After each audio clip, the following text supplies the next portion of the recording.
Alright there, YouTube. Alright, what's up? So, today I'm doing a little drive time. This time I'm doing I'm using the selfie camera on the S10 Plus. I'm using the, front-facing camera. I guess you could call it selfie camera. I'm shooting video. Now, this thing shoots 4K video on the front camera.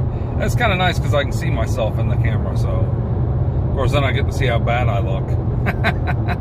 So anyway, I'm driving. I'm just holding the camera. I'm holding the phone in my hand this time. I'm not actually. I had that little Gorilla Pod thing that I used on the last video, and then this time I'm not using that. I'm just holding it in my hand. So it's a little bit closer. You can see that it's a little bit closer than the last time. And I'm wearing my sunglasses. Not that that matters. I don't know why I mentioned it. It's obvious. You can see that I'm wearing sunglasses. Anyway, I want to talk about my last video. I guess it's just the way Ken says things in his video. He uses a lot of absolutes, like I know, I've done it forever, and therefore this is the way it is. That kind of thing. And I'm more of an expert than you are. That kind of silly, absolute.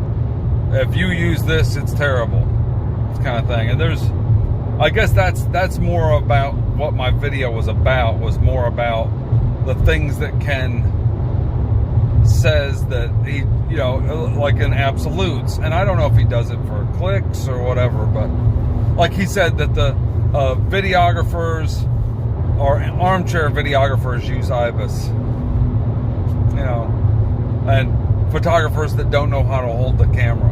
You can hold the camera completely still, and if you're using a long lens, like a 200 millimeter lens at a reception, and you're shooting a couple sitting at a table and it's dark over there, and you don't have the time to set the flash up to light the couple, perfectly or something, IBIS will help because you can lower the shutter speed down a little bit more than you normally would be able to get that shot and still have a usable clear image.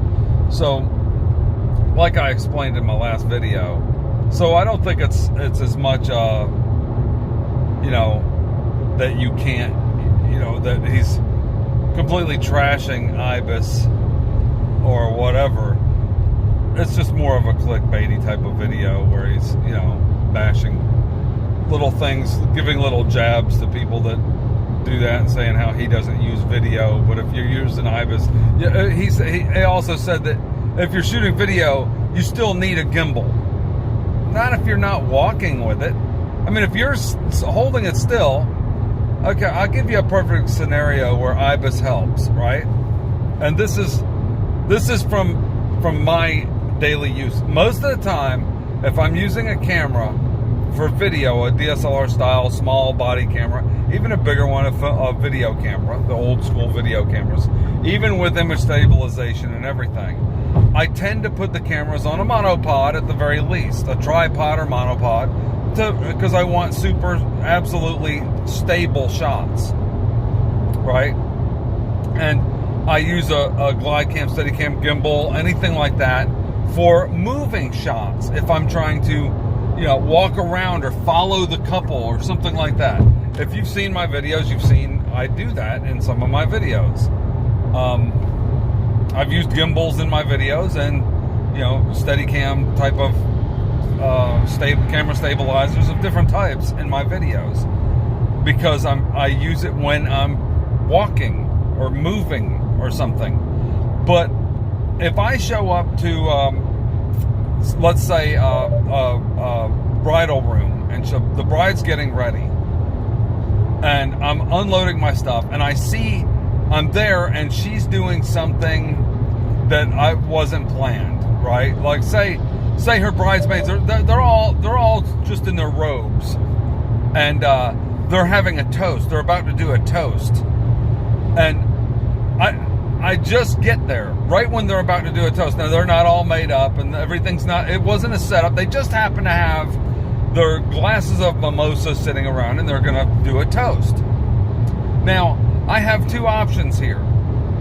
I can either pull my camera out, tell them to wait a couple minutes, wait. Let me put my tripod plate on it, stick it on the monopod, set it, get into position, put the lens on, put the wide lens on, get in position, and get the shot, and make them wait on me to do those things.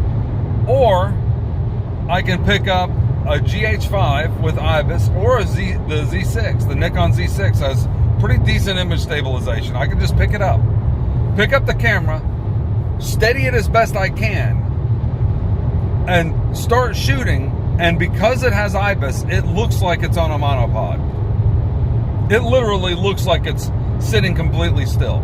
I'm doing all the proper things by holding it, close to my chest, putting like 3 forms, putting it up to my eye, trying to get it as steady as I can.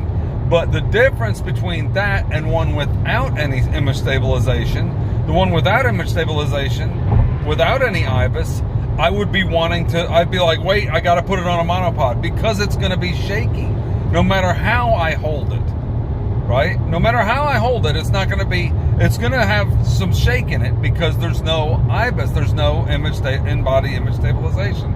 Now, does that make me an armchair videographer, or does it make me somebody that is using the technology and the things to benefit and counting on it? Being like, look, I can pull this camera out. I'm not worried. I don't have to, I got to make 3 trips down to the car to bring all my gear up. So I'm already here with my bag. I don't have to tell them to wait. I can go ahead, grab the camera, turn it on, start recording, and know that the IBIS in the camera is going to allow me to get that shot without having to reset it all up. And I get the moment as it happens. See, to me, that's what IBIS is for getting those moments that you don't have time to set up, right?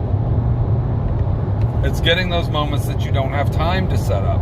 You can just get them. And you also do take advantage of that by just grabbing the camera a lot of times and just going, well, I can just get this with the IBIS. It's got IBIS, so I can get it. Now, I also, rather than setting up a gimbal, I'll bring my $100, you've seen it, my little $100 fly cam, steady cam little thing. It's like $100 little cheap steady cam type of camera stabilizer. Now, without the IBIS on the camera, that thing is not, it's not as smooth. So the IBIS helps that to almost look gimbal-like by having the image stable, and I don't have to, it takes less time to balance, it takes less time to set up. I can just pop it on real quick, do a couple quick adjustments, and I'm ready to go with it. And it takes just a couple seconds, and it doesn't go out, and I don't have to turn it and balance the camera. I don't have to take my time. So if I'm in a hurry and I show up to a bridal room, or I showed up to an area and they're walking, and I want to get a shot of the bride and bridesmaids walking back in real quick, I will pop it on the Steadicam, little glide cam thing, real quick, and I know that the shot's going to be pretty stable because it has IBIS and I'm using the thing. So it's not one or the other. I'm moving hands because my arm's getting tired of holding that camera up. Anyway, you still get a good shot from here, right? Anyway, you guys let me know what you think about this, the S10 Plus, the footage. I mean, I'm shooting just in my car, driving. I mean, yeah, you're looking at me, so, but what do you think? I'm vlogging with it. I can see myself like a flippy screen. I think most people could actually do vlogging on their phones with these things, especially with the way this is. There's no reason to have a dedicated camera. Just get a phone, plug it in, you got power. You can even plug in the mic. I'm going to test the mic, plug in the USB microphone into here and see if it works. The little clip mic that came with my GoPro, I can use it with